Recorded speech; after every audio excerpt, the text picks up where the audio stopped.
स्टडीमेंट्री YouTube channel पर एक बार फिर से आप सभी का हार्दिक स्वागत है। आज के वीडियो में हम प्रस्तुत करने जा रहे हैं आंगनबाड़ी सहायिका के पदों पर होने वाली भर्ती। इस भर्ती में हम बात करने जा रहे हैं झुंझुनू ज़िले की।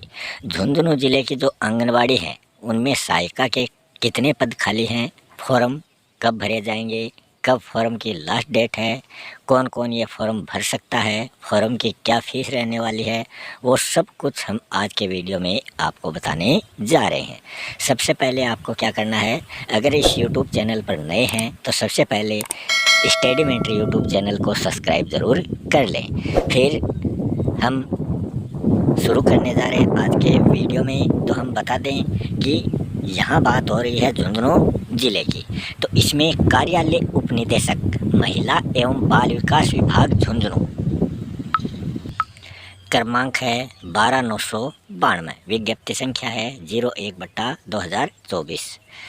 इसमें हम जिले की अधीनस्थ परियोजनाओं में आंगनबाड़ी कार्यकर्ता, मिनी आंगनबाड़ी कार्यकर्ता, सहायिका के स्वैच्छिक मानदेय सेवा के रिक्त पदों हेतु संबंधित परियोजना कार्यालयों में आवेदन पत्र आमंत्रित किए जाते हैं। अब कहाँ पर कितने पद खाली हैं उसकी हम बात करने जा रहे हैं। सबसे पहले हम बात करें झुंझुनू की। झुंझुनू में सहायिका के कहाँ पर पद खाली हैं, जाखड़ों का बास, रेबारियों की ढाणी, बुडाना, जय पहाड़ी, इंडाड़ी, खतेपुरा, सभी में एक एक पद खाली है। फिर हम बात करें सूरजगढ़ ब्लॉक की, तो वहाँ भी सहायिका के जो पद खाली हैं वो हैं रूपपुरा, घरड़ू की ढाणी, स्वामियों की ढाणी, ढंढारिया, देव रोड, यहाँ पर दो दो पद इनके खाली हैं।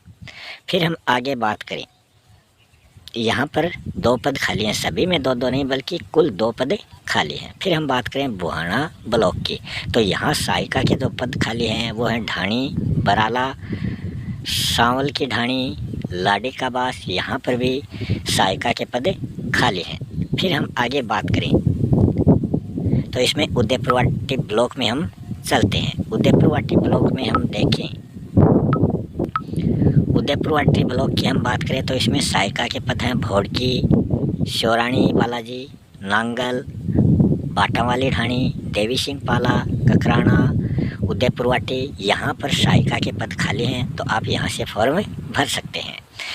फिर हम नवलगढ़ ब्लॉक की बात करें तो यहाँ सहायिका के कहाँ पद खाली हैं, टोंक, डाका की ढाणी, मीलों का बास। फिर खेतड़ी ब्लॉक में चलते हैं, यहाँ सहायिका के जो पद खाली हैं वो आंगनबाड़ी हैं ढाणी, चमारान, अनुसूचित जाति हेतु आरक्षित है ये ढाणी, नौलखा, मांगलिया की ढाणी। तो ये अनुसूचित जाति हेतु आरक्षित पद है, तो यहाँ जो सहायिका चयनित होगी वो अनुसूचित जाति से ही संबंधित रहेगी। फिर चिड़ावा ब्लॉक में चलते हैं। चिड़ावा ब्लॉक की बात करें तो यहाँ अम्बेडकर बस्ती, जहाँ अनुसूचित जाति हेतु ये एक पद आरक्षित है। भवानीपुरा, तारा का बास, बागपुरा। फिर हम चलते हैं अलसीसर ब्लॉक में, तो अलसीसर ब्लॉक की हम बात करें तो यहाँ सहायिका के पद कहाँ खाली हैं, राहड़ों का बास, अशोकनगर, राम सिंहपुरा, भारू का बास, यहाँ पर सहायिका के पद खाली हैं। तो आप यहाँ जाकर देख सकते हैं कितने पद खाली हैं और अपना फॉर्म भर सकते हैं। इसमें हम बात करें अलग अलग बिंदु की, क्या योग्यता है, कैसे फॉर्म भरना है, कहाँ से आपको फॉर्म मिलेगा, वो सब हम देखने जा रहे हैं। ग्रामीण क्षेत्र में महिला जिस आंगनबाड़ी केंद्र के लिए उसका चयन हो रहा है उसके राजस्व ग्राम की तथा शहरी क्षेत्र में संबंधित आंगनबाड़ी केंद्र के परिक्षेत्र के वार्ड की स्थानीय निवासी वो महिला होनी चाहिए। मतलब उसके आसपास के ब्लॉक में वो आंगनबाड़ी होनी चाहिए जहाँ पर वो रह रहे हैं। विधवा, तलाकशुदा, परित्यक्ता महिला जो हैं उनको ससुराल या फिर मायके दोनों स्थानों के लिए यथानुसार स्थानीय निवासी माना जाएगा। वो कहीं से भी फॉर्म भर सकती हैं, या तो वो अपने मायके से फॉर्म भर सकती हैं या फिर वो अपने ससुराल से फॉर्म भर सकती हैं। अन्य महिलाओं के लिए अपने गांव या फिर ससुराल, इन दोनों में से एक जगह से उनको फॉर्म भरना है। फिर हम दूसरे बिंदु पर बात करें, आंगनबाड़ी कार्यकर्ता, मिनी आंगनबाड़ी कार्यकर्ता सहायिका के पद पर चयन हेतु न्यूनतम शैक्षणिक योग्यता जो है वो 12वीं पास होनी चाहिए। फिर अगला जो बिंदु है वो है आवेदन हेतु विवाहित या फिर अविवाहित महिला दोनों इसके पात्र होंगे, किंतु विधवा अथवा अन्य किसी कारण से यदि महिला स्थानीय निवासी नहीं रहती है तो स्वतः ही मानदेय सेवा उसकी समाप्त मानी जाएगी। मतलब विवाह के कारण अगर वो दूसरी जगह चली गई तो वहाँ से उसकी मान्यता रद्द हो जाएगी। इस आशय का शपथ पत्र आवेदन करते समय ही उसको देना होगा। अगले बिंदु की हम बात करें, विज्ञप्ति जारी होने की तिथि तक जो आवेदक महिला है उसकी आयु न्यूनतम 18 वर्ष और अधिकतम 35 वर्ष होनी चाहिए। अनुसूचित जाति, अनुसूचित जनजाति, विधवा, तलाकशुदा एवं विशेष योग्यजन के लिए अधिकतम आयु का प्रावधान 40 वर्ष है। उनको छूट देकर ये 40 वर्ष की गई है। जनरल में महिला कैंडिडेट होगी उसके लिए न्यूनतम आयु 35 वर्ष है और जो आरक्षित वर्ग हैं उनके लिए अधिकतम आयु 40 वर्ष रखी गई है।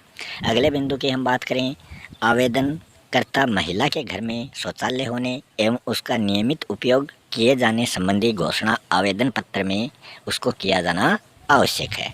फिर हम आगे बात करें अगले बिंदु की, तो इसमें दिया गया है कि विधवा हेतु प्रमाण पत्र के रूप में पति की मृत्यु का प्रमाण पत्र तथा आवेदन में पुनर्विवाह नहीं करने की घोषणा का अंकन आवश्यक होगा, वरना उसका आवेदन पत्र निरस्त कर दिया जाएगा।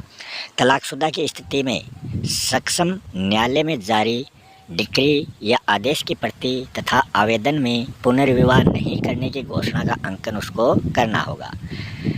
विभिन्न पदों के लिए चयन हेतु विभागीय परिपत्र क्रमांक 4244 दिनांक 12 जनवरी 2023 के अनुसार मूल्यांकन का एक मानदंड निर्धारित है, जिसे संबंधित परियोजना कार्यालय अथवा विभागीय वेबसाइट पर देखा जा सकता है। संलग्न दस्तावेजों के आधार पर विभागीय परिपत्र अनुसार अंक निर्धारित कर वरीयता सूची से चयन किया जाएगा। अगला बिंदु है सामाजिक न्याय एवं अधिकारिता विभाग के द्वारा जारी परिपत्र क्रमांक 45/955 दिनांक 8 अगस्त 2019 के अनुसार पिछड़ा वर्ग नॉन क्रीमिलियर के प्रमाण पत्र संबंधी तथ्य को 3 वर्ष के लिए विधि सम्मत शपथ पत्र के आधार पर ही मान्यता दी जाएगी। विज्ञप्ति जारी होने की तिथि से 3 वर्ष से अधिक पुराना प्रमाण पत्र मान्य नहीं होगा। कि आप जिस कास्ट से आते हैं उसका जो प्रमाण पत्र है वो 3 वर्ष से अधिक पुराना नहीं होना चाहिए। अगला बिंदु है सामाजिक न्याय एवं अधिकारिता विभाग के द्वारा जारी परिपत्र क्रमांक 28/046 दिनांक 6 मई 2022 के अनुसार आर्थिक कमजोर वर्ग EWS के प्रमाण पत्र संबंधी तथ्य को 3 वर्ष के लिए विधि सम्मत शपथ पत्र के आधार पर मान्यता दी जाएगी। विज्ञप्ति जारी होने की तिथि से 3 वर्ष से अधिक पुराना उनका EWS प्रमाण पत्र मान्य नहीं होगा। तो 3 वर्ष से पहले का प्रमाण पत्र आपका मान्य नहीं होगा। अगर 3 वर्ष से पुराना प्रमाण पत्र है तो आपको पुनः नया प्रमाण पत्र बनवाना होगा। अगले बिंदु की हम बात करें, राजस्थान राज्य से भिन्न राज्यों के, अगर राजस्थान राज्य की महिला नहीं है, अलग राज्य की वो महिला है, अनुसूचित जाति, अनुसूचित जनजाति, अन्य पिछड़ा वर्ग, विशेष पिछड़ा वर्ग, आर्थिक पिछड़ा वर्ग के अभ्यर्थियों को सामान्य वर्ग का माना जाएगा। उन्हें आरक्षण प्राप्त नहीं होगा। अगर दूसरे राज्य की महिला है तो वो जनरल कैटेगरी से चुनी जाएगी। अगला बिंदु है आवेदन पत्र के साथ अभ्यर्थी को क्या क्या डॉक्यूमेंट लगाने हैं वो है। तो अधिकतम शैक्षणिक योग्यता, आपकी उच्चतम जो शैक्षणिक योग्यता है उससे संबंधित अंक तालिका या प्रमाण पत्र की फ़ोटोकॉपी आपको लगानी है। सेकेंडरी की अंक तालिका या प्रमाण पत्र, BEd, NTT, DPSC, BSTC, DLED, diploma यदि लागू हो तो आप उसकी भी प्रति लगा सकते हैं।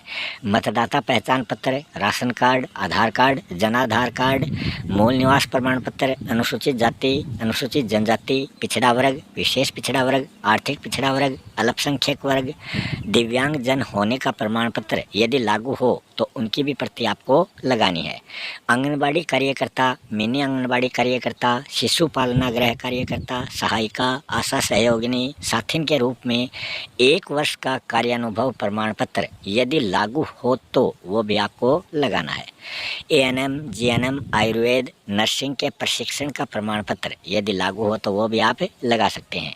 RSCIT, PGDCA, O level, Tally के प्रशिक्षण का प्रमाण पत्र आपके पास है तो वो भी आप लगा सकते हैं। विधवा तलाकशुदा का प्रमाण पत्र यदि है तो वो भी आपको लगाना है।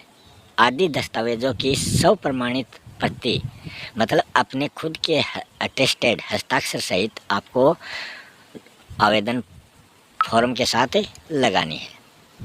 अगले बिंदु की हम बात करें, जिस आंगनबाड़ी केंद्रों के कवरेज क्षेत्रों की जनसंख्या का 50% या अधिक अनुसूचित जाति या फिर अनुसूचित जनजाति या अल्पसंख्यक वर्ग का है तो उन केंद्रों के चयन हेतु उसी वर्ग की महिला का चयन अनिवार्य किया जाएगा। तो ये बात आपको ध्यान रखनी है।